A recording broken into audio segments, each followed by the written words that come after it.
Listo, bueno, a los asistentes en la charla les damos la bienvenida entonces a la charla del día de hoy que va a estar a cargo del doctor Einer Lozano. Por favor, mantengan sus micrófonos apagados para no interrumpir la charla y al final de la charla se responderán las preguntas. Las preguntas pueden ir dejándolas en el chat de aquí del Google Meet y al final las iremos leyendo y el profesor le contestará las dudas. Ya puede empezar, doctor Lozano. Bueno, muy buenas noches. Primero que todo, quería agradecer a Alejandro y a Semunal la gentil invitación que se me ha hecho para participar en esta primera charla. Como ustedes vieron, son dos charlas. Una vamos a tener hoy y la otra dentro de 8 días.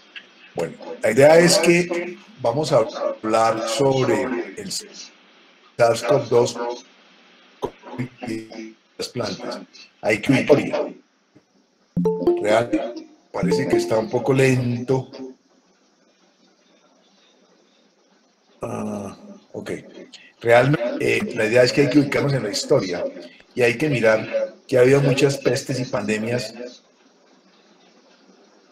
desde hace muchísimos años. La peste antonina, que sucedió en los años 165 y 180, cuando las tropas romanas regresaran del Medio Oriente, se cree que parece que era la viruela o el sarampión. Y en ese momento, eso mató más de 5 millones de personas. ¿Ok? Después aparece la plaga de Justiniano. La plaga de Justiniano estuvo alrededor de los años 541 y 542 y dejó alrededor de 30 a 50 millones de muertos. Creo que estamos un poco atrasados en las diapositivas, me parece. ¿Perdón? Sí, doctor. Ahorita seguimos en la de la peste antonina. Ahí estamos. Listo, ahora sí pasó la diapositiva. Doctor, si quiere, donde está lo que dice MITS, el cuadrito blanco que está abajo, le puede dar donde dice Hide y se quita de la presentación. Ok, pero se va. Sí, o sea, ya no va a quedar atravesado allí en la presentación. Ah. Entonces no veo el PowerPoint. No, bueno, déjelo así entonces. ¿Ves? Sí, sí. No veo el PowerPoint. Haces otra charla. Esta no es. Me tocó cerrar este.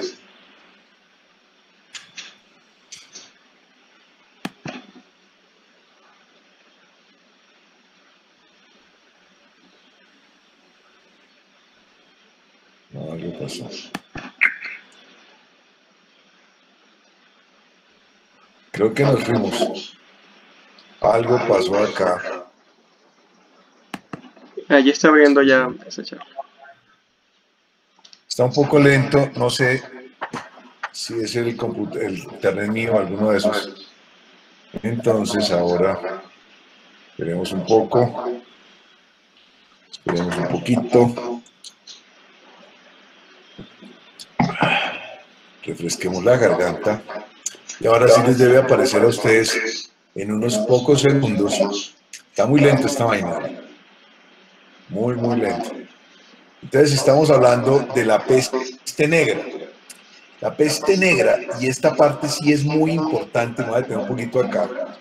Esa apareció entre los años 1347 y 1352 y mató casi a 200 millones de personas. Ojo con eso. Los médicos de la época usaban esas máscaras que ustedes ven ahí.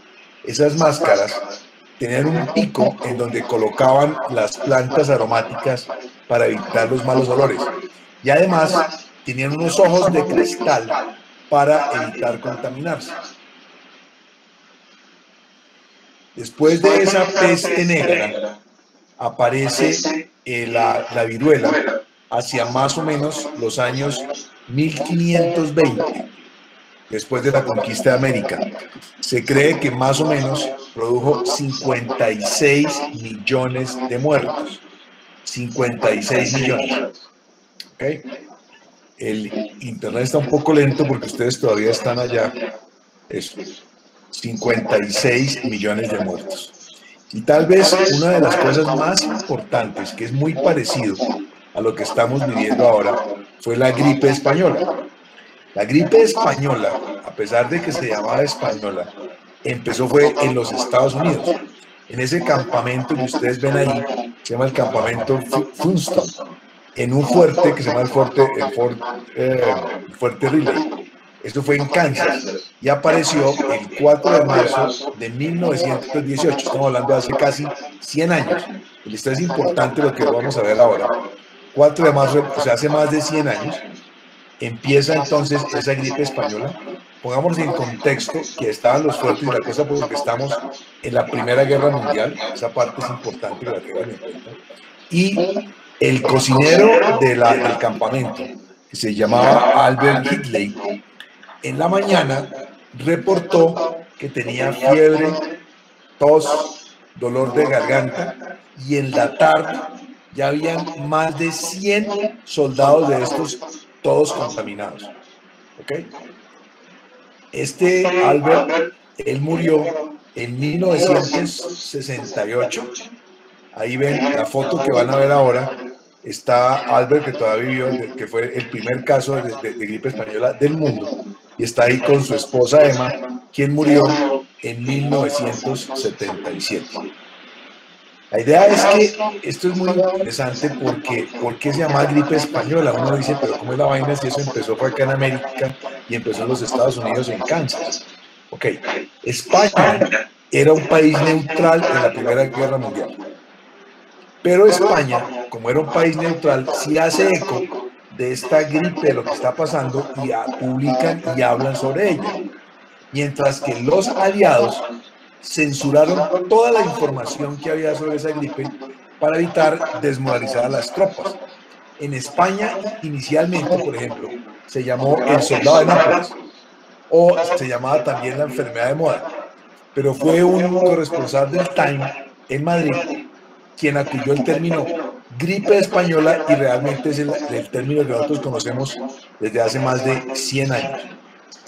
Inclusive el rey de España de la época, que era Alfonso XIII, también padeció esa gripe española. ¿Okay? Bueno, la velocidad de expansión del virus fue absolutamente rápida. No tan rápida como la que ha pasado ahora con el SARS-CoV-2 y su enfermedad, la COVID-19, pero realmente se empezó a expandir muy rápido por todo el mundo. Entonces recordemos ya que viene de América y las tropas bajan hacia Europa, entonces se empieza a expandir. ¿Ok? Ahí vemos, por ejemplo, o van a ver las enfermeras y todo el mundo preparado para este tipo de cosas. Vemos, por ejemplo, en la siguiente diapositiva van a ver un campo en Arkansas, donde es muy parecido, y a mí cuando reviso uno de los temas y la cosa, me parece que está ahorita más o menos como allá en el centro de convenciones de Bogotá. Allá crearon un gran campo, crearon grandes hospitales, y acá ven un campo donde se creó un hospital en Arkansas, donde ven ustedes miles de enfermos con esa gripe española, que era una cepa A de la influenza H1N1. Esta cepa se expandió tan rápido que no solamente golpeó también pues, a América y a Europa, sino también se expandió fuertemente hacia Asia, especialmente en la India. Se cree que la gripe española dejó alrededor de 50 millones de muertos en todo el mundo. ¿Okay? La idea es que algo parecido a lo mismo que está pasando ahora, las escuelas y los teatros fueron cerrados. Estoy hablando de eso hace más de 100 años. Cerraron exactamente lo mismo que estamos viviendo ahora. Cerraron las escuelas y cerraron los teatros. Ahí ustedes ven cómo un teatro está cerrado, ven las escuelas cerradas, todo exactamente lo mismo que estamos viviendo ahora. Teatros cerrados. Okay. Inclusive pareció lo mismo. Ustedes ven que ahora nosotros empezamos a hacer tapabocas. Al principio, cuando empezó esta pandemia, nosotros era difícil conseguir tapabocas. Hoy en día la gente muy pila empezaron a hacer tapabocas, se consiguen los tapabocas en todas partes. Ahí ven, por ejemplo, unas enfermeras y unos voluntarios en Boston haciendo tapabocas de tela, ¿ok? Acuérdense que la Primera Guerra Mundial era una guerra donde era sobre todo de cuerpo a cuerpo, donde estaban los soldados peleando con bayonetas y estaban las barricadas estas. La idea es que entonces, es que en esta posición los otros que están peleando están con su bayoneta, pero están con sus tapabocas puestos, ¿okay? En la siguiente diapositiva van a ver, por ejemplo, a unas telefonistas de una central en las cuales se enjuagan la boca para esta gripe española y van fumigando, como con lo que uno coloca para las pulgas, como medida preventiva contra la gripa. Pues por supuesto que esa vaina no era eficaz, ¿okay? La medida definitivamente, igual que la de ahora, la medida definitivamente más eficaz era el tapabocas, inclusive so pena de ir a la cárcel, ¿okay? Como ustedes lo ven en esta diapositiva. Por ejemplo, muchas de las actividades era al aire libre. Ustedes ven ahí, por ejemplo, las peluquerías estaban también al aire libre. Hay una cosa bien interesante, es que en Londres, la policía de Londres, casi 1.500 policías de Londres, un tercio de los policías de Londres se enfermaron al mismo tiempo. 1.500 policías se enfermaron al mismo tiempo. Y las medidas que se aconsejaban en ese momento para la gripe española son muy parecidas a las de ahora. Es decir, que hay que tener cuidado, protegerse cuando uno esté tosiendo o está estornudando, que decían allá que no se pongan los lápices a nivel de la boca, que no se metan los dedos a la boca, que tenga cuidado con eso, que tenga cuidado con los utensilios con los cuales coma, que siempre que vaya a toser o estornudar use un pañuelo. Lo mismo, exactamente, muy parecido a lo que está pasando ahora. Igual que lo que está pasando ahora. Ustedes ven acá una reunión donde la gente obligatoriamente, ahí no había el metro y casi 2 metros que se aconseja ahora, pero estaban en una reunión, pero siempre usando tapabocas, e inclusive en esta publicación hablan de que los tapabocas eran muy simpáticos.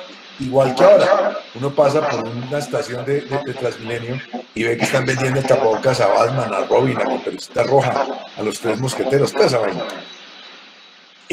Ya inclusive en ciudades de los Estados Unidos, por ejemplo como San Francisco, se penalizaba si la gente no usaba tapabocas e inclusive pueda tener una pena de cárcel de hasta 10 días por no usar el tapabocas. Cuando en los deportes, igual, ustedes pueden estar jugando lo que fuera. En esa época, pues el deporte más común en los Estados Unidos era el béisbol. Estaba jugando béisbol, pero tenía que estar usando el tapabocas. ¿Okay? Los muertos realmente fueron muchísimos. En ese momento, la diferencia ahora es que en esa época, sus deudos sí enterraban a los muertos. Pero realmente recordemos que esa gripe, para una población de 1.800 millones de habitantes, dejó 50 millones de muertos, que realmente es una gran cantidad. La última oleada de esta gripe española se asentó en Japón a finales de 1919 y duró hasta 1920. En la foto ustedes ven a unos niños que van al colegio con su tapabocas. Y esta parte se las quiero leer porque me parece muy interesante. Uno tiene que conocer la historia para aprender de ella y no repetir errores. La idea es que esta es una carta que le manda el Laureano Gómez, el papá de Álvaro Gómez y quien fue presidente de Colombia, a un amigo que tiene en San Andrés, hablando de la gripe española en Bogotá. Me llamó la atención que es muy parecido a lo que estamos viviendo ahora, exactamente lo mismo. Voy a leerles algunos apartes de la carta. Dice así: Bogotá, octubre 24 de 1918. Muy querido Arturo, mis 2 últimas cartas las he dirigido directamente al archipiélago, directamente porque Miguel Aguilera me aseguró que así iban también directamente y también más seguras. Aquí hay de nuevo una epidemia de gripa que tiene alarmada a la ciudad. Por lo pronto tiene paralizada la vida. Las oficinas están todas cerradas. Los colegios lo mismo. Se han suspendido los exámenes hasta en las facultades. Se ha ordenado cerrar teatros y cines y por las calles no se encuentra un alma de noche. Al principio fue una cosa de risa, todo el mundo estornudando, pero luego empezó una forma que llaman cerebral y empezó a morir gente de repente en la calle, especialmente entre los obreros. El pánico ha ido creciendo. Los entierros pasan continuamente. El problema se ha agravado porque los sepultureros, unos están enfermos, otros se han muerto del oficio, no se consigue quien quiera hacerse cargo de él y según dicen, hay momentos en que más de 100 cadáveres esperan regados en los corredores de las bóvedas que los pongan bajo tierra. Por de contado, nadie quiere el cementerio y los entierros, aún de las personas notables, van sin acompañantes. Las autoridades han dejado mucho que desear. Bien es verdad que con la mula de Santiago Castro, de alcalde, poco hay que esperar. Se ha formado un comité de socorro que preside el doctor Dávila F., formado por Julio Portocarrero y gente por el estilo. Por eso podrás calcular la estupidez del alcalde Julio Portocarrero. Julio Portocarrero se dedicará a socorrer a los horizontales, ya que como duermen siempre bien abrigados, son los que menos necesitan auxilio. Por supuesto, hay escenas curiosas. Las peluqueras hace 15 días están en la lata porque nadie se manda a afeitar ni recortar el pelo por miedo a la bronconeumonía. Entonces, como ustedes ven, esta carta que escribe el doctor Laureano Gómez a su amigo Arturo, pues es muy parecido a lo que nos está pasando hoy después de casi 100 años. Okay. Algo también muy interesante que dejó esta gripe española fue que empezaron las adopciones. La adopción se legalizó en Francia en 1923 tras el gran aumento de huérfanos provocados por la guerra y por la gripe española. Okay. Este doctor que van a ver ahí corresponde al doctor William Welch. El doctor William Welch fue el director del hospital John Hopkins, uno de los mejores hospitales de Estados Unidos de esa época y actualmente igual, es el mejor hospital de Estados Unidos. Fue presidente de la AMA, de la Asociación Médica Americana, y trabajó activamente para combatir esta pandemia. Aquí lo ven ustedes, lo van a ver ahí también. Él participó en los campamentos en la guerra, ayudando a ver a los enfermos de esta gripe española. Pero realmente lo que se podía hacer es casi parecido a lo de ahora, casi, que era más manejos sintomáticos. ¿Por qué? Porque el virus era demasiado chiquito para poderlo ver al microscopio.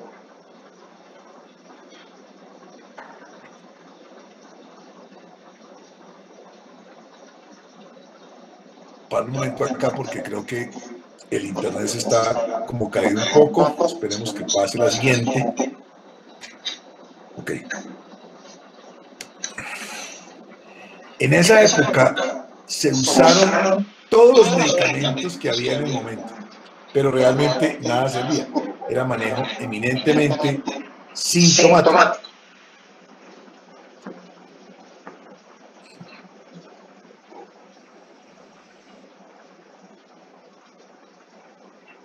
Se va a caer esta cosa.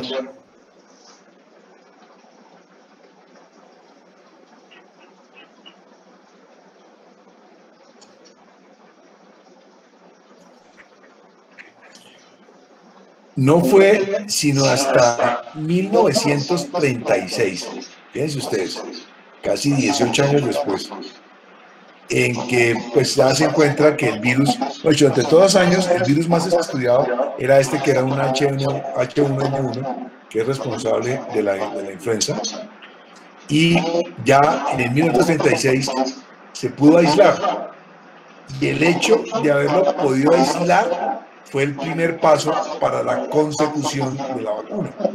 ¿Okay? Estamos hablando ya 18 años después.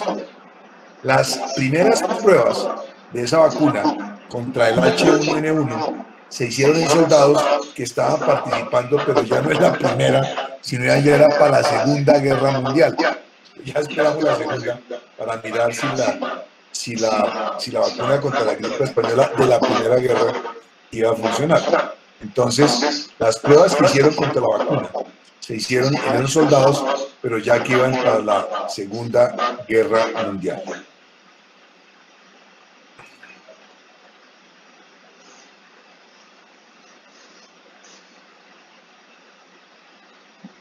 Espero un poquito porque estoy más adelantado que la mayoría.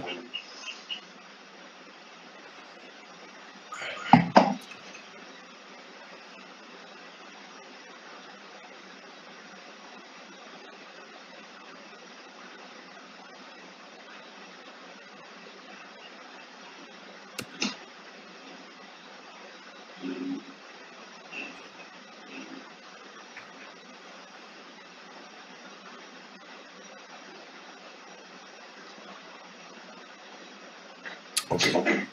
Entonces, actualmente la vacuna contra la influenza, que ya se vino a esa época a raíz de la gripe española, pues solamente está indicado en ciertos casos, como ustedes saben. O sea, realmente no es y vuelve y sale, y vuelve y cambia, y hay que estarla cambiando cada estación, cada año. Okay. Tal vez de las cosas más importantes que dejó esta pandemia de gripe española fue que empezó el concepto de salud pública. Muy importante eso. Entonces yo creo que de las cosas más importantes que dejó esta gripe española fue que empezó el concepto de salud pública. Okay. La otra, digamos, pandemia que hemos tenido ha sido el VIH-Sida, que realmente empezó en el año 1981 y en la actualidad, hasta ahora, ha cobrado más o menos entre 20 a 25 millones de muertes. Hoy en día, la cosa es un poco diferente porque ya tenemos la terapia HAART y demás, pero mientras se descubría todo esto, eso empezó en el 81 y ha cobrado entre 20 y 25 millones de muertos. Los coronavirus que nos competen en la noche de hoy realmente tienen más de 800 años, no son virus relativamente nuevos. Realmente, pero se hicieron muy importantes, sobre todo en los últimos 16 años, a raíz de que empezaron dos brotes muy importantes, que fue el SARS-CoV-1 y el MERS, que vamos a ver ahora.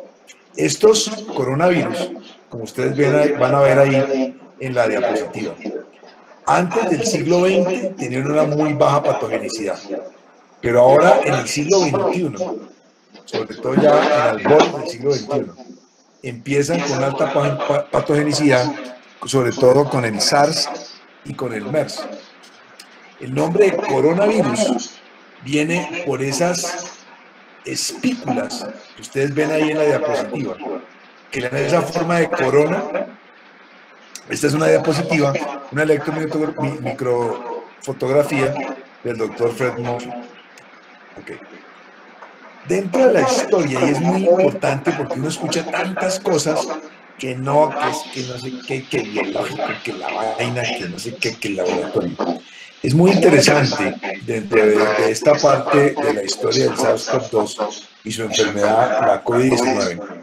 En el año 2005, esa doctora que ustedes ven ahí, esa doctora china que se llama Shi Chengli, del Instituto de Virología de Wuhan, constató que el SARS-CoV-2 provenía de esos mamíferos alados que son los murciélagos y los estudió en una cueva de Yunnan, donde ustedes lo ven ahí, en esa cueva que está ahí a su derecha, que queda a unos 1.600 kilómetros al sudeste de Wuhan.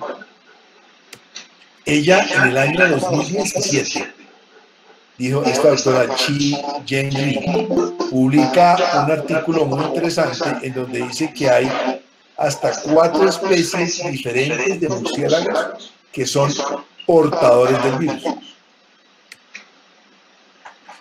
Hace más o menos 5 años, el doctor Ralph Baric reportó que hay un grupo de coronavirus similar al SARS que mostraba potencial para poder aparecer en los humanos. O sea, esto no fue una cosa súbita ni nada. Ya este doctor que usted ve ahí, Ralph Baric, dice que ya hay unos coronavirus, son viejos, los últimos están apareciendo, que hay uno parecido al SARS, que mostraba potencial para la aparición en los humanos. Y en esto me parece y es muy importante rendirle homenaje a este doctor, que es el doctor Lee Wen-Linak. El doctor Lee Wen-Linak es un médico oftalmólogo, quien anunció en diciembre del año pasado, aunque las autoridades chinas no le pagaron muchas bolas, inclusive que como que lo castigaron, que el brote en Wuhan era peor que el SARS. Y murió justamente víctima de la enfermedad COVID-19.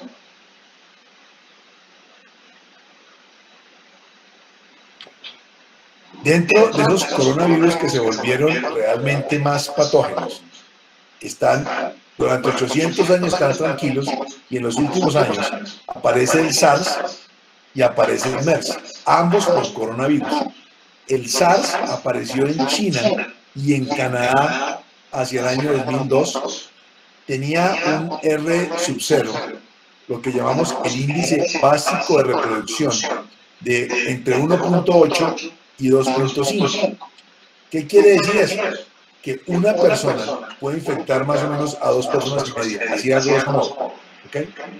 Ese SARS, que es el SARS-CoV-1, produjo más o menos 8.000 y pico de casos, con 774 de pacientes fallecidos, y estuvo en 32 países, con una mortalidad alrededor del 10%. El MERS apareció sobre todo en Oriente Medio, también por otro coronavirus, en el año 2012, con un R sub 0 o índice de reproducción de entre 0.3 y 1.3, un poco menor que el SARS que apareció en China y en Canadá. Con 2.000 y pico de casos, 800 y pico fallecidos, estuvo en 27 países, pero con una mortalidad del 35%, mucho mayor. Dentro de los coronavirus, el reservorio natural de los coronavirus son los murciélagos. ¿Okay? Pero los murciélagos, recordemos, y no tiene nada que ver con esto, que también los habían estigmatizado.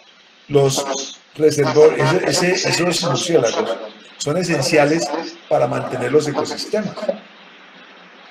Los murciélagos controlan las plagas de insectos, dispersan semillas, polinizan las plantas, son muy tolerantes, los virus realmente pueden estar allá, pero fue la actividad humana la que soltó el virus. El huésped intermediario es justamente en el SARS-CoV-1, fue esto que es el pangolín, que es como una especie de armadillo, y en el MERS fue el dromedario. ¿Okay? Parece, ahora que antes hablaban de culebras y cosas, que el huésped intermediario que diseminó el SARS-CoV-2 también fue este pangolín, que sí es más o menos frecuente, que se puede comer allá en China.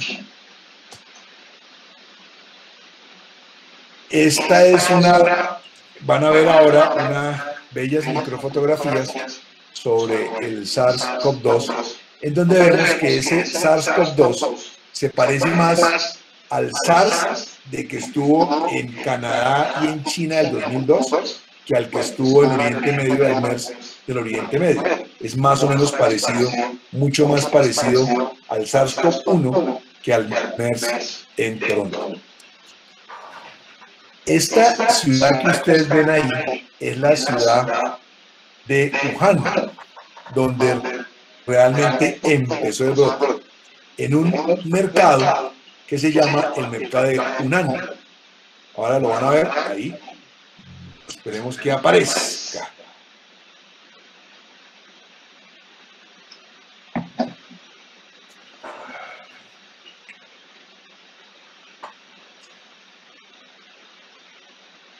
Ahí ven la ciudad de Wuhan, y hacia abajo, hacia la izquierda, está el mercado de Hunan. De las primeras publicaciones que hubo sobre SARS, fueron publicadas en enero de este año en la revista Science. Fueron publicadas por los doctores Cohen y el doctor Normay. Ellos publicaron que hubo en ese mercado 42 pacientes que estuvieron enfermos con ese SARS, y de esos 42 pacientes fallece uno, pero también son enfáticos en decir que ese paciente tenía comorbilidades. Era un paciente que estaba con obesidad, que tenía enfermedad hepática terminal, etcétera, etcétera. Okay. Pero también llama la atención esa publicación de Science de enero, que dice que hay una turista que estaba allá, que nunca estuvo en el mercado, jamás, esto estuvo en Wuhan, pero nunca estuvo en el mercado, y ella viajó a Bangkok, en Tailandia. En Tailandia ya se enfermó. O sea, el virus lo llevó de Wuhan a Bangkok, a Tailandia. Ahí se empezó a dispersar. Pero ella nunca estuvo en el mercado. Eso quiere decir que el virus ya estaba, no solamente en el mercado, sino que ya estaba antes allá en esa ciudad de Wuhan. ¿Okay? En la foto que ustedes van a ver, ahí aparece el director general de la Organización Mundial de la Salud, que es el etíope, Tedros Adhanom Ghebreyesus, no sé qué vaina, que es un etíope que el nombre está raro de decir. Y por fin ellos declaran el día 11 de marzo del 2020 a la SARS-CoV-2, su enfermedad, la COVID-19, como una pandemia. Recordemos brevemente qué diferencia hay entre brote, epidemia y pandemia. El brote es una aparición repentina de una enfermedad debida a una infección en un lugar específico y en un momento determinado. Por ejemplo, una intoxicación alimentaria puede provocar que aparezcan casos durante 2 o 3 días. Unos brotes de meningitis o un brote de sarampión, inclusive puede llegar a extenderse hasta varios meses. ¿Okay? Es un lugar específico. La epidemia se cataloga como epidemia cuando una enfermedad se propaga activamente debido a que el brote se descontrola y se mantiene en el tiempo. De esta forma, aumenta el número de casos en un área geográfica concreta. O sea, la epidemia es en una área geográfica concreta. Y la pandemia, para que se declare el estado de pandemia, se tienen que cumplir 2 criterios. Uno, que el brote epidémico afecte a más de un continente.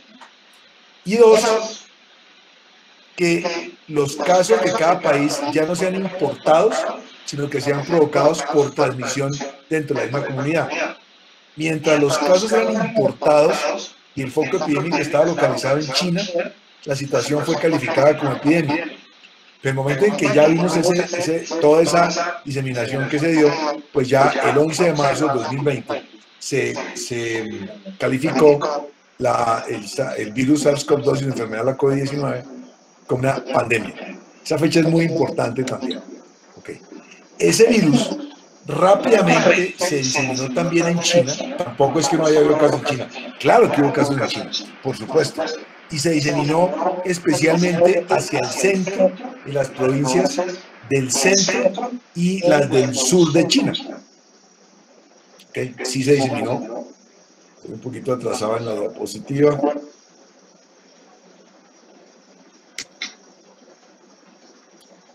Y rápidamente la interconectividad que había en el mundo, pues hizo que ese brote se diseminara por tierra, por mar, por aire, y que rápidamente entonces se convirtiera en una verdadera pandemia.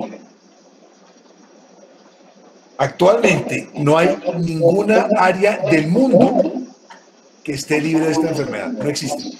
Esa parte también es importante tenerla en cuenta. No hay ninguna área del mundo que esté libre de esta enfermedad. No existe. Y esta página se la recomiendo mucho. A mí me encanta, que es la página de Johns Hopkins. Definitivamente, tal vez de los sitios top del mundo en medicina es Johns Hopkins, Harvard y demás. Pero en Johns Hopkins tiene esta página que es bien interesante, donde se está actualizando minuto a minuto qué es lo que está pasando con el mundo, con la enfermedad SARS-CoV-2.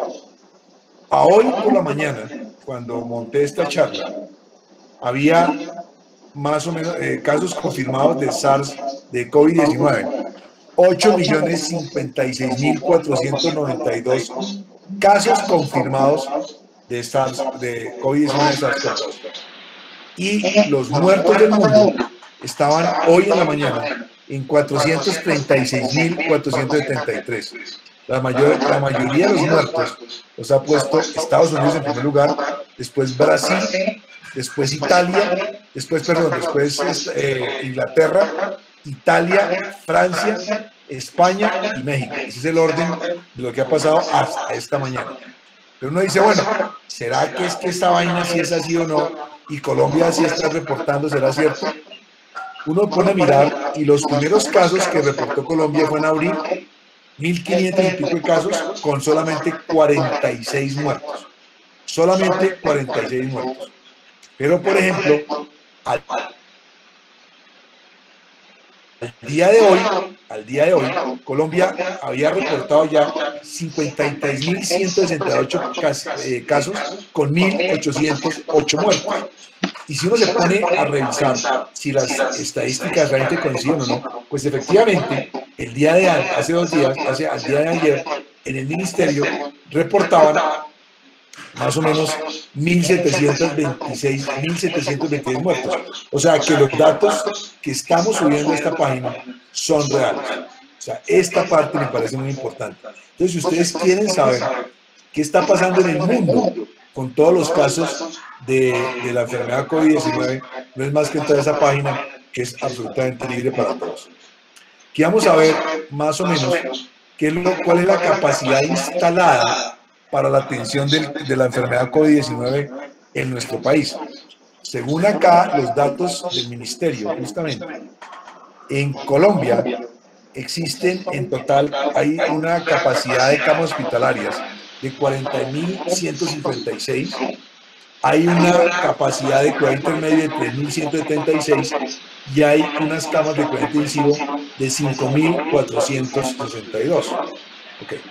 En Bogotá, que es la parte que más nos compete, tenemos una capacidad hospitalaria de 5.500 camas, tenemos 534 camas en cuidado intermedio y tenemos 901 camas en cuidado intensivo. En Cundinamarca, que nos queda acá cerca por el Soacha y demás, tenemos una capacidad de 782 camas hospitalarias con 133 de cuidado intermedio y 162 de cuidado intensivo. Pero bueno, todos estos datos iban, ¿cuáles a nuestro modo de ver y a modo de ver de muchas personas? ¿Cuáles son las tragedias que ha degenerado esta pandemia del SARS-CoV-2 y su enfermedad, la COVID-19? La primera, que es absolutamente clara, ha incrementado el nivel de pobreza. Los pobres están cada vez más pobres. La segunda tragedia, a mi modo de ver, es que no... ¿Sí? Pregunta, ¿qué pasó? No, nada, doctor. En el momento ya está en la diapositiva de lo que está hablando. Ok. Hay un incremento, ha habido un incremento de la pobreza, que es absolutamente evidente. No se puede despedir a los muertos, algo muy parecido a lo que estaba pasando acá en Bogotá hace más de 100 años. Ha habido un aumento de la desigualdad social y vemos también lo importante y las consecuencias de haber convertido los sistemas de salud en empresas que funcionan bajo los principios de rentabilidad privada, pero es la cosa con los recursos del capital público. Entonces ya vemos qué ha pasado con la mayoría de las EPS, ¿ok? Y es interesante también, nos ha mostrado que nuestra capacidad hospitalaria realmente es muy baja. En el año 2018, según el REPS, que es el del Ministerio de Salud, se reportaron que por cada 1.000 habitantes en Colombia tenían 1.7 camas, cuando lo recomendado es 2.6. O sea, eso fue ya desde el 2018. Yo creo que toda esta tragedia de esta pandemia del SARS-CoV-2 y la enfermedad de la COVID-19 nos ha mostrado todas esas debilidades que tenemos. Definitivamente me parece que hay que aprender de esta tragedia. ¿Okay? Hay algo que también es muy importante y que lo debemos tener todos los médicos y ustedes los estudiantes de medicina y demás. Dentro de esa tragedia también estamos viendo que el personal sanitario es el más expuesto a este virus y a su enfermedad. El 4 de mayo, porque no encontré más reportes para esta charla, no están,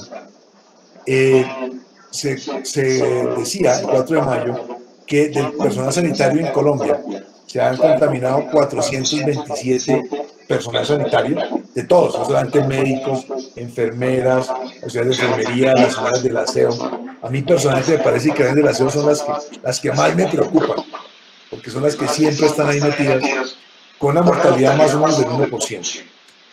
Esta es una diapositiva, una charla que vimos hoy, que está en España. España es un país, o la diapositiva que van a ver porque no la han visto todavía ahí. España para mí siempre es un referente en trasplante, porque España tiene la misma población que tiene Colombia, tenemos más o menos los mismos defectos, somos igual de débiles y demás, pero tiene la organización de trasplantes más importante del mundo, está en España. Además que tiene una ventaja grande, España, que tiene la medicina socializada, que funciona más o menos bien. Entonces, en España se reportaron que de todos los casos que ha habido, más de 250.000, de un cuarto de millón, más de 40.000 de esos casos era personal sanitario. Y de esos, 52 pacientes fallecieron del personal sanitario.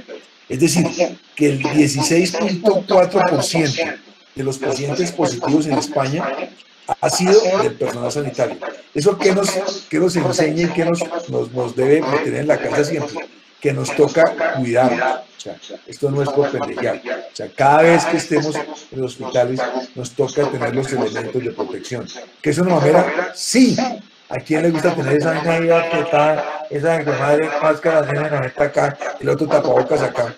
Y lo más complicado, y la mayoría de las infecciones se han dado, no tanto al ponerse los equipos, sino al retirarse los equipos.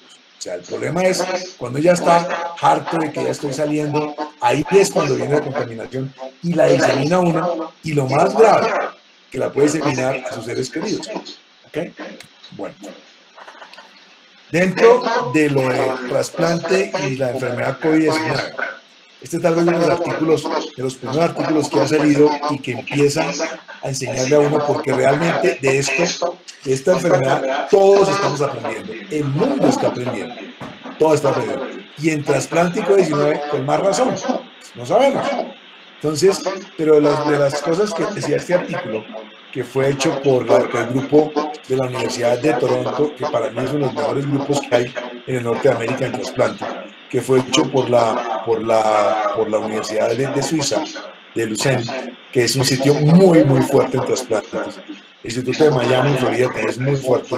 Estuve también los japoneses, los italianos, los coreanos y los españoles. En esto empezamos con lo mismo. Cuando empezamos a leer esto, dice, bueno, nadie sabe de esta vaina, qué es lo que vamos a hacer. Inclusive en algún momento pensamos que los pacientes trasplantados, de pronto por estar trasplantados, tenían menos reacción y que de pronto tenían menos cascadas de citoquinas y que sea mejor. No sabíamos. Lo que sí empezamos a ver es que lo que se vio en el SARS de China y Toronto y el MERS de Oriente Medio es que la mortalidad de los pacientes trasplantados era un poco más alta y que la carga viral de estos coronavirus en la oronasofaringe era un poco más alta en los pacientes trasplantados. Eso es lo que ya se ha visto más o menos, pero estaba hablando del SARS y del MERS. ¿Okay? Bueno, en este mismo artículo, por ejemplo, también aconsejaban, dada la posibilidad de que uno se pueda contaminar, que siempre tener dos equipos. De manera que si un equipo de trasplante se contamina, esté el otro equipo. Y que los dos equipos no se van a cruzar, en caso de que yo sea un portador asintomático. ¿Okay? De los primeros reportes que hubo en el mundo Eso apareció a principios de abril, fue este reporte que apareció en American Journal of Transplantation sobre 2 pacientes que publicaron en China que se han complicado. 2 pacientes trasplantados que han tenido COVID y la vaina y nada más. Pero en un artículo son reportes de caso que enseñó mucho. En Italia, por ejemplo, aparece otro reporte en un hospital muy importante de trasplante cardíaco que se llama el Hospital Papa Giovanni XXIII. En ese hospital, en el Papa Giovanni XXIII, reportaron que 6 pacientes con trasplante cardíaco tenían enfermedad, habían estado contaminados para COVID-19. 2 pacientes murieron, 2 pacientes se les dio salida y 2 pacientes que todavía estaban hospitalizados cuando publican el artículo, uno estaba estable y el otro estaba muy mal. Los primeros reportes que hay, no sabemos nada. En China me llamó la atención que cuando uno piensa en trasplante y a ver qué ha pasado, en China, en Wuhan, por ejemplo, de 67,000 casos que hubo de pacientes positivos para enfermedad COVID-19, solamente 22 casos fueron de 67,000, solamente 22 en pacientes trasplantados. De esos 22, 19 eran de trasplante de riñón y 3 eran de trasplante de hígado. De estos 22 pacientes, realmente les fue, dicen ellos, que les fue bastante bien y que solamente un paciente falleció. O sea, 22 trasplantados, uno. Pero ya los datos uno dice, bueno, de 67,000, 22 nomás. Pero también explican allá que de pronto la baja tasa de infección de COVID-19 en pacientes trasplantados es porque ellos allá realmente cuidan, dicen que los pacientes trasplantados están muy educados, que ellos siempre tienen el distanciamiento social, que ellos usan la mascarilla, que siempre se lavan las manos y que de pronto esa fue una de las razones por las cuales de pronto no hubo tanto paciente trasplantado enfermo, a pesar de que fueron 67,000 casos. ¿Okay?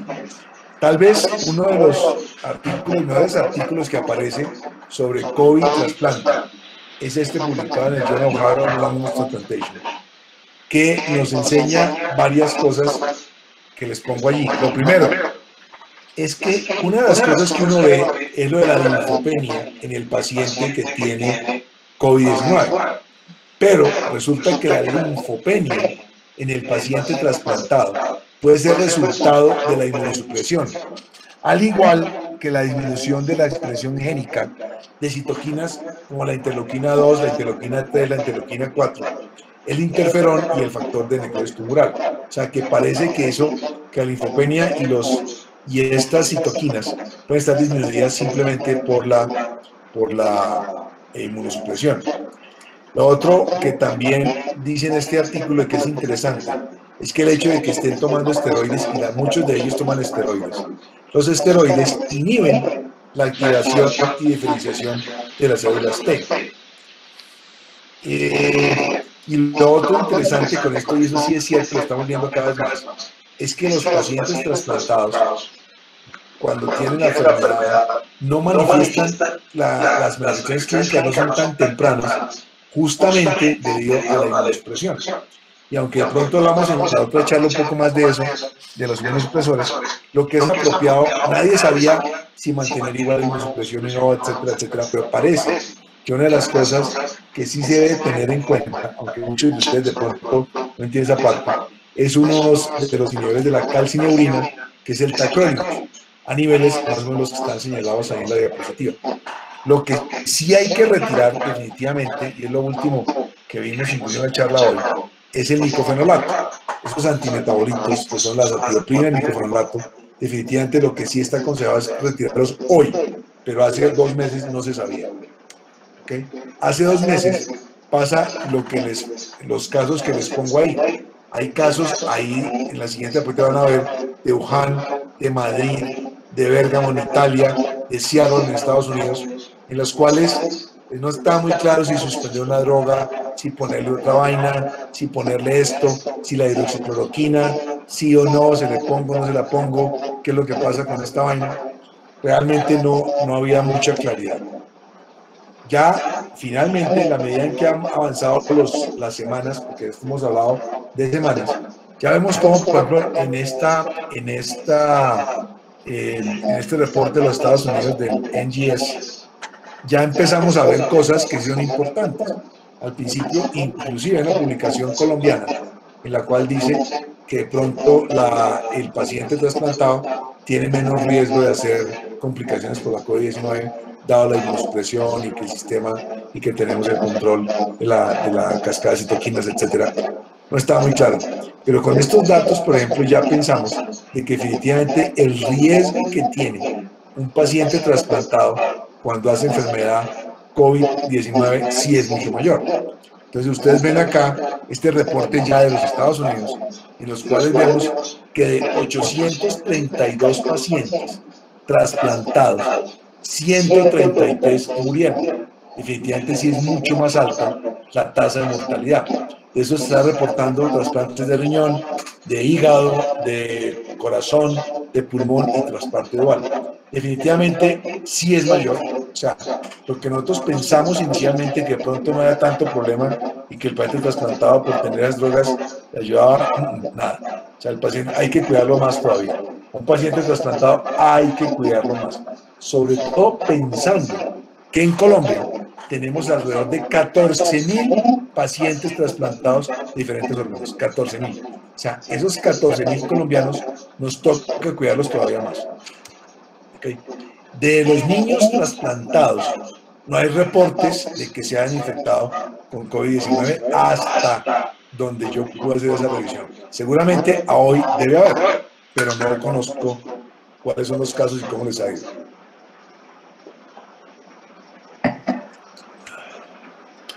Esto es algo que me parece también importante que lo tengan en cuenta, pensando no en el trasplante renal, sino también en el paciente con insuficiencia renal crónica, que es lo mismo.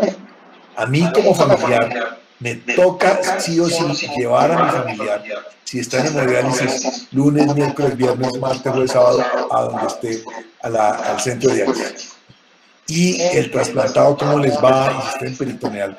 Definitivamente lo que mostró España, los registros de España, que son registros muy serios de la Sociedad Española de Nefrología, ellos muestran cómo definitivamente lo mismo.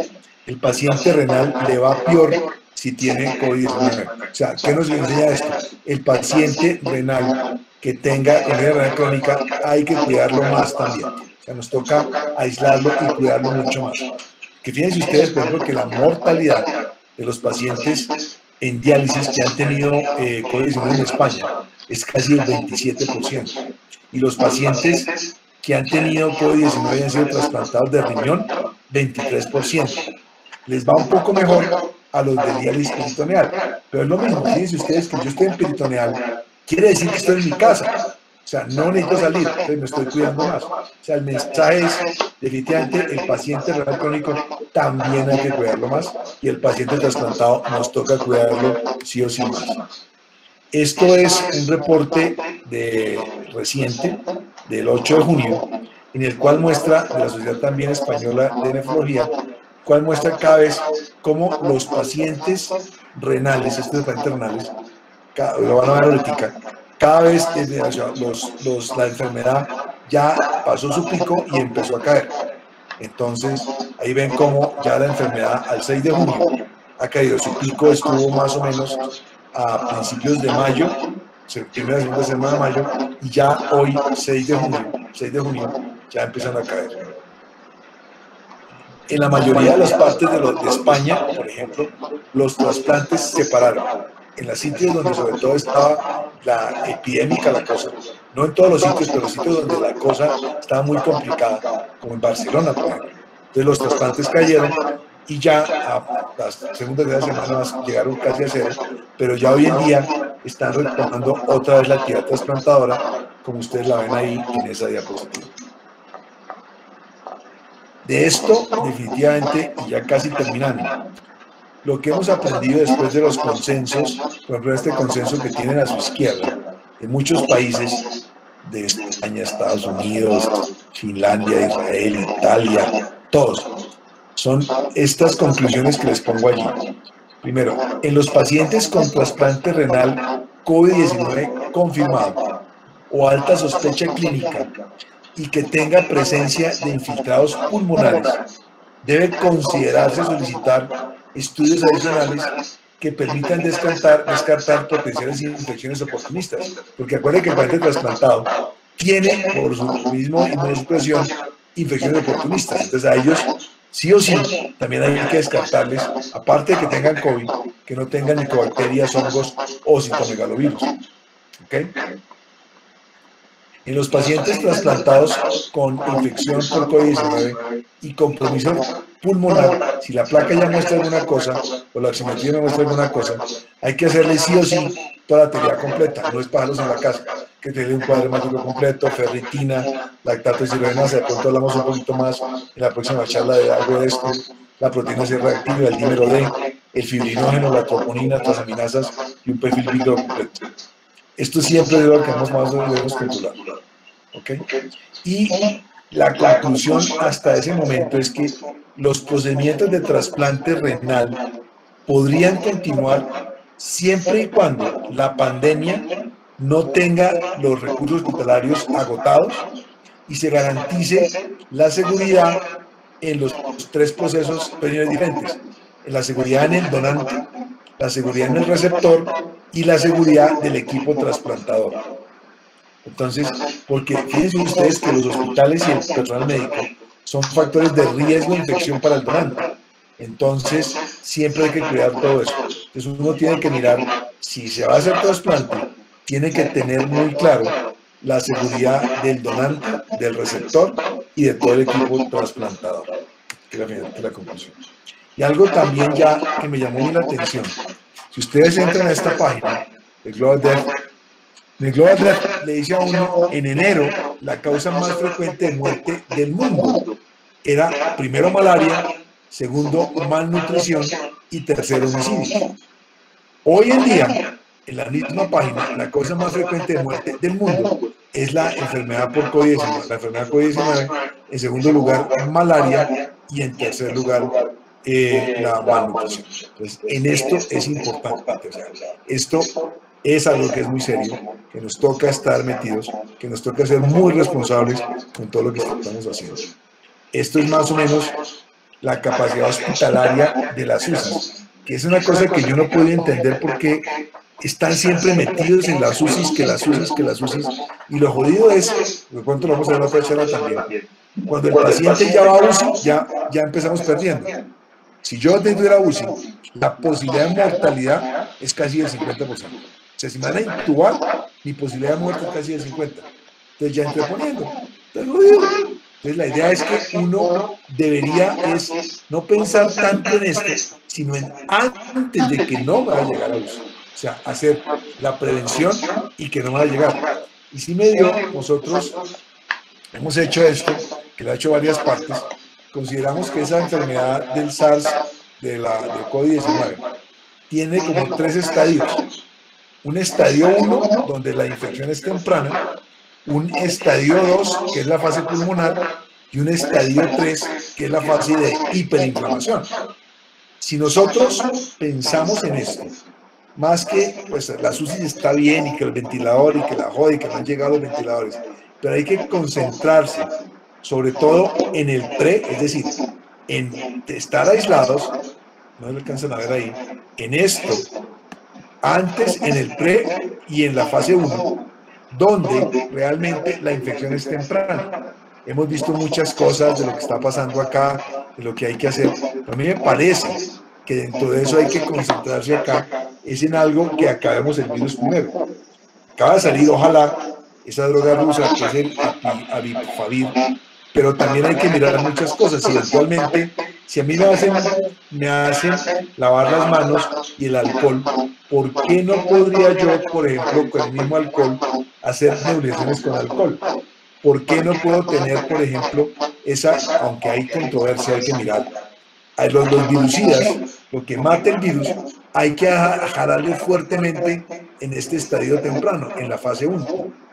Ya cuando llega la fase 2 hay otras drogas y demás, hay que mirar si los antioxidantes pueden servir, si la N-acetilcisteína sirve. O sea, hay una cantidad de marcadores que nos pueden mirar, pero a mí me parece que lo que debemos concentrarnos es en el pre y en la fase 1. Si ya dejamos llegar el paciente a la fase 3, cuando ya está jodido, cuando tiene un SDA, cuando está choqueado, falla cardíaca, ya estamos perdiendo. Ya la mortalidad se sube al 50%. Entonces me parece que es más esto y no estar al otro lado pensando en que tenemos que tener los ventiladores y los ventiladores. Y yo necesito un ventilador, ya estoy con él. No hay más que hacer.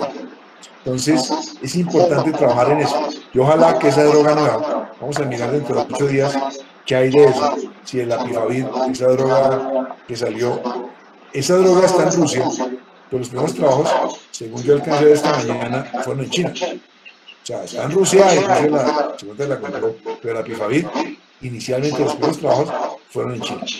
Vamos a ver si sirve, no sé, está empezando y que va a ser para el mundo y demás, pero hay que mirar, pero la idea es concentrarse en esto, y en esto hay que buscar virucías, algo que no deje, que eso tiene como una llave, que esa espícula del SARS-CoV-2 no se fije a mi receptor AC2 y entra. Porque eso es como una llave, si se fija, entra y nos jodimos, porque el mismo virus usa nuestras células, el núcleo de la célula para reproducirse. Se dicen que un solo virus puede llegar a la célula y reproducirse hasta 100.000 veces. No creo que sean tantos 100.000, pero sí se puede reproducir. ¿Okay? Y finalmente les quiero dejar este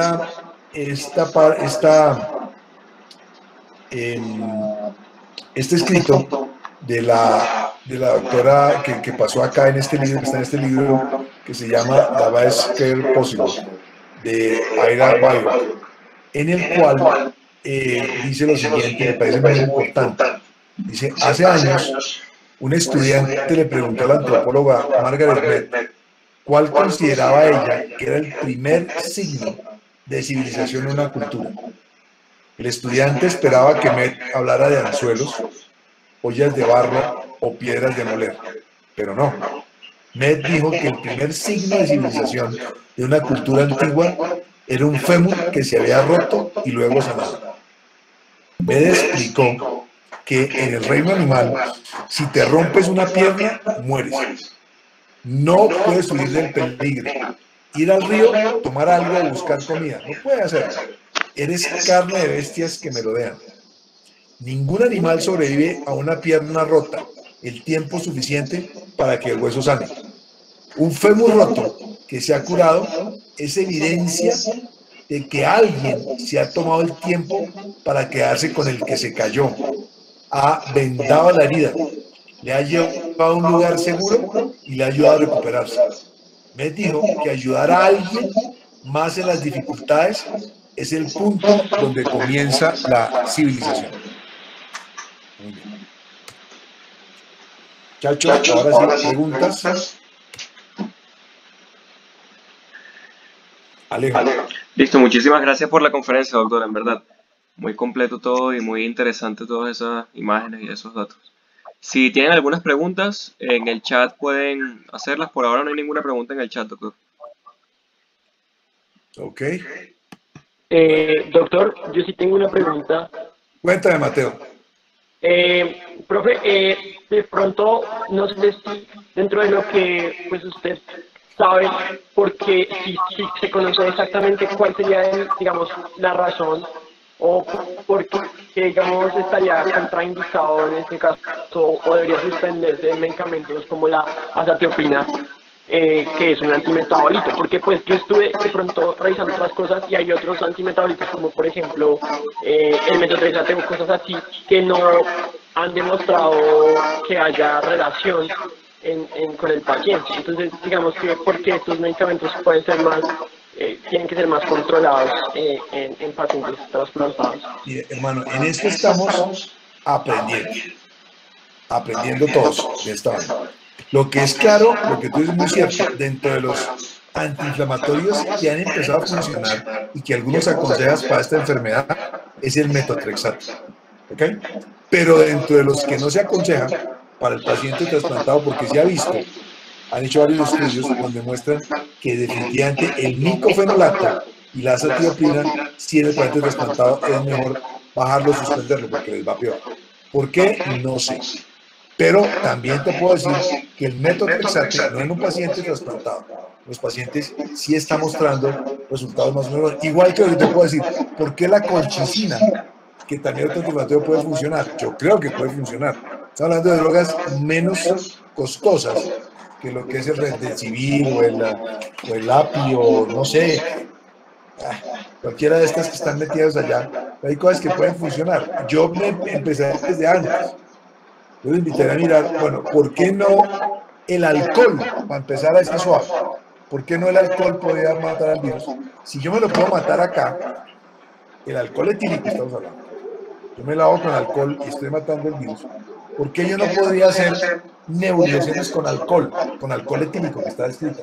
¿Por qué cuando hay una intoxicación con alcohol metílico, el tratamiento para alcohol metílico es el alcohol etílico? ¿Cierto? Entonces, si el virus es sensible al alcohol, ¿por qué no me lo por nebulización o por qué no lo uso? No sabemos, hay que mirar. Nadie sabe qué está pasando con esto.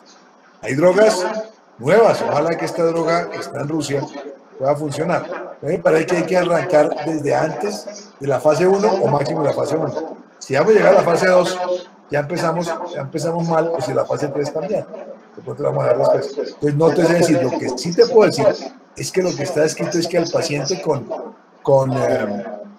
micofenol le da peor el trasplante. Eso hay que quitar. El tacrolimus sí hay que dejarlo. ¿Okay? Pero también he visto que el metotrexate puede funcionar, que la colchicina puede funcionar. Algunos saben de esa vaina, entonces, pues bien. ¿Ok?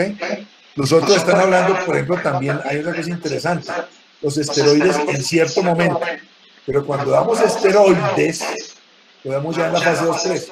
El ideal es que uno no llegue a esa fase, a mi modo de ver.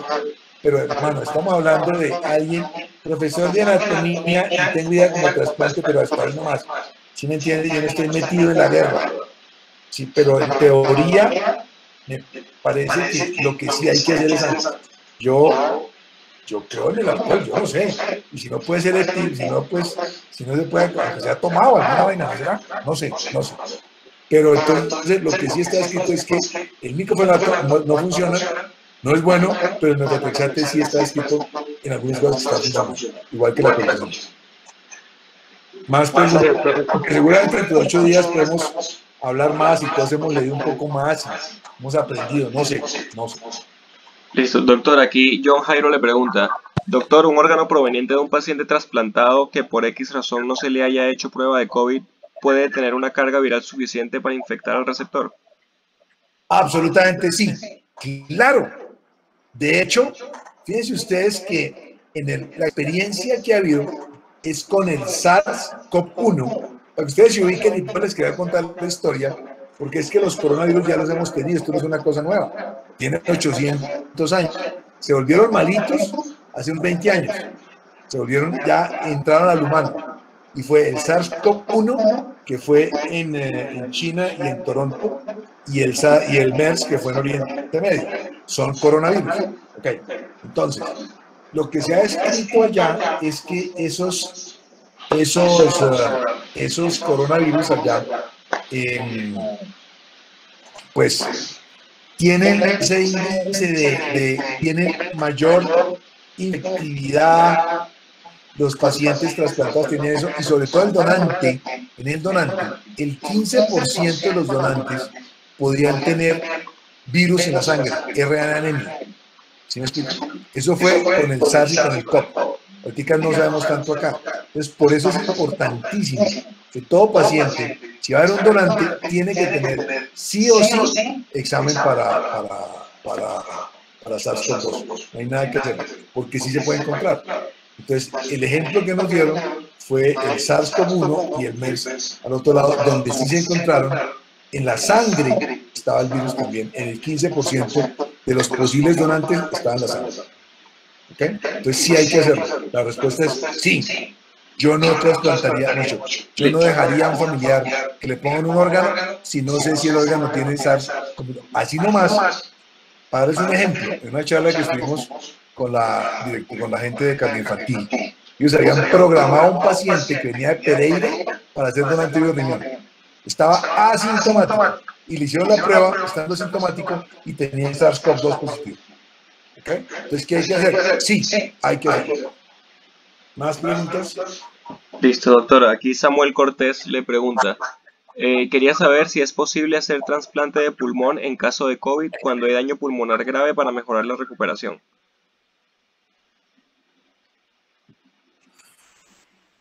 No sé, no creo, porque acordemos que una de las condiciones para trasplantar es una infección. Yo creo que no, pero mijito, yo no sé esa vaina, yo no sé.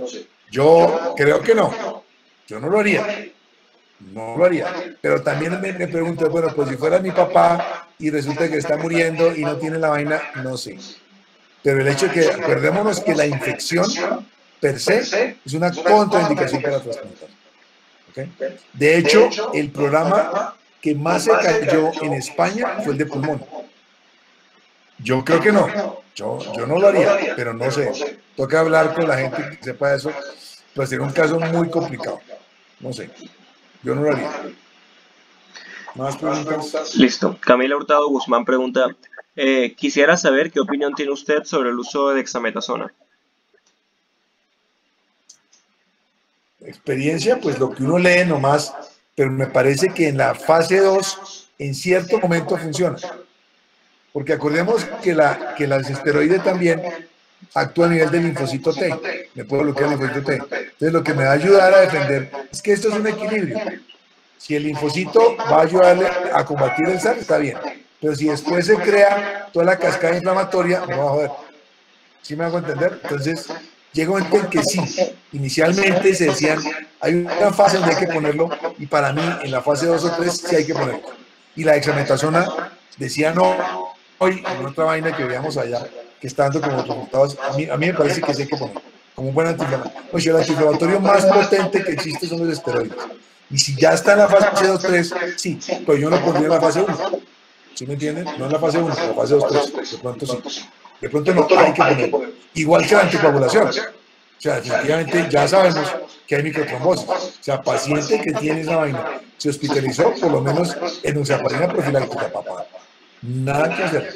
Y algunos desde antes, en la fase 1, recomiendan la aspirina.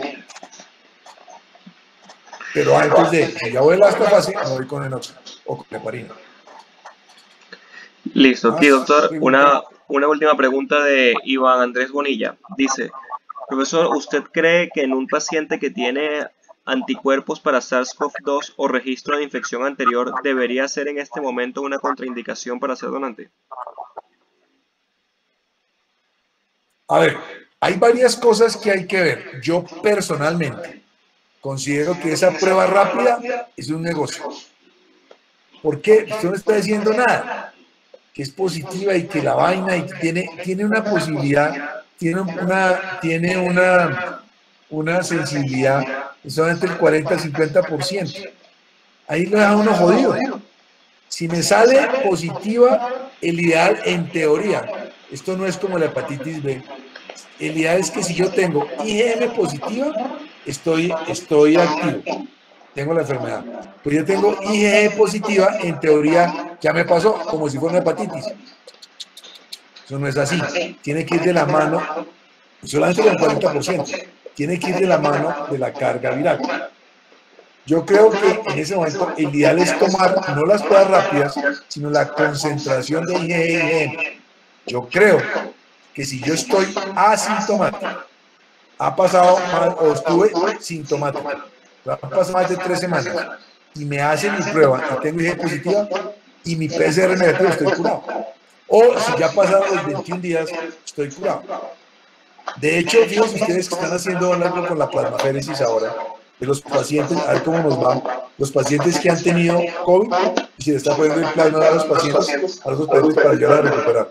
Vamos a ver si eso funciona. Pero esas son pruebas, no la prueba rápida, sino las pruebas completas, donde miremos si realmente cuál es la carga, porcentaje de IgE que tiene contra este SARS-CoV-2 y cuál es la carga de IgM. Pero no es tan simple como pone uno un cuadrito que dice, si yo tengo IgM positiva, estoy activo, pero IgE ya tuve la enfermedad y me pasó y estoy feliz. Y lo otro que me preocupa es que tal vez de las personas del mundo que realmente conoce todas estas vainas es el doctor que maneja el CDC, del doctor Fauci. Y él está preocupado por no solamente esto, sino qué va a pasar a largo plazo con los enfermos que han tenido o que tuvieron coronavirus. Eso no es tan simple como que chévere que me dé y ya me pasó y nunca más. No es tan seguro. El ideal sería ese. Ah, no, yo ya lo tuve, listo. Ya, estoy tranquilo. Venga, yo lo intubo que no tengo problema. No, papá, no podemos darnos ese lujo tampoco. Aunque yo ya lo tuve, sigo trabajando, debo tener. Ahora, y ahí también hay reinfecciones y hay otros brotes que ha habido y el virus puede mutar un poquito, ¿no? Realmente no es tan simple como decir, ya de una, no creo, yo no lo haría. Y no es que yo soñaría con que qué chévere que yo ya lo tenga y listo, ya estoy tranquilo. No estoy seguro. Y no creo que uno vaya a pensar como yo pensaba al principio, ojalá que me dé rápido esta joda para salir de esta vaina de una vez. Si Fauci dice que no está seguro de lo que pueda pasar a largo plazo, mejor que no nos dé, mejor cuidémonos un poquito, ¿no será? Y ojalá que se acabe rápido, no sé. Realmente en esto estamos aprendiendo. Pero lo que sí les quería mostrar, que me pareció interesante, es que fíjense que hace 100 años, con la gripe española, estamos casi lo mismo que lo que estamos acá. No sabemos. Nada. Lo que sí también le puedo decir es que el culpable de esto no ha sido que el virus, que la vaina genética, que la guerra biológica, somos los humanos. ¿Por qué? Porque hemos acabado con los ecosistemas. O sea, el virus, el problema no es el murciélago, ni que los chinos, ni que se coman las culebras, que se coman los pangolines. El problema somos nosotros, que hemos acabado con esa vaina. Los murciélaguitos son el hospedaje, son los hospederos normales. Llevan más de 800 años con esos coronavirus. Pero pues nosotros empezamos a cambiarles todo, a cambiar todo y todo va a cambiar. O sea, la culpa es de nosotros. No es, ya estamos, yo estoy seguro de esa vaina. No es que la guerra biológica, ni que no, que se le escapó el laboratorio, que la joda. Nada. Nosotros, papá. Porque tenemos que aprender que nos toca cuidar nuestro ecosistema. Nada que hacer. Debemos aprender eso. Aparte que hemos aprendido otras cosas, ¿no? Que la plata se gasta menos, que no necesitamos tener tanta plata, que es chévere montar en cicla, que es chévere estar tranquilo. Bien, bien. Bueno, ¿más preguntas, muchachos? Sí, doctor, hay un par de preguntas más. Cuéntenlo todo. Oscar Argüello pregunta, ¿en los pacientes con tormenta de citoquinas y gran respuesta inflamatoria no podría aumentar el rechazo de trasplante? Absolutamente sí. Absolutamente sí. Sí, también. El rechazo se complica más. Mejor dicho, el paciente trasplantado que llegó a la fase 2-3, la mortalidad es más alta. Sí, señor. Y el órgano también se pierde. Sí. La respuesta es sí. Listo. Y María Juliana Manrique pregunta, ¿qué se sabe de los trasplantes de precursores hematopoyéticos en estos momentos? No tengo ni idea, mijita. No sé. 0%, 0 huevito. No sé. No tengo idea. No sé. Listo, doctor. Bueno, con eso ya... El grupo que maneja acá, el grupo de Marley, es un grupo muy, muy sólido. O sea, es un grupo muy bueno. O sea, si uno está en ese grupo y tiene alguna vaina, de hecho, los mejores, mejor en Colombia, el grupo de Marley es muy bueno. Yo sueño con que algún día digan en el hospital universitario, muy bueno. Los mejores, no sé qué, muy bueno. El mejor de Colombia, allá. Y esto depende de ustedes, papá. Y depende de ustedes en la medida en que se entrenen bien. Eso depende de ustedes. Bueno, muchachos, Dios mediante, entonces nos vemos dentro de 8 días, ¿o qué? Sí, doctor. ¿Cuándo es la otra charla? Quedaríamos para el martes que viene a la misma hora, las 8 de la noche, el mismo link de esta reunión.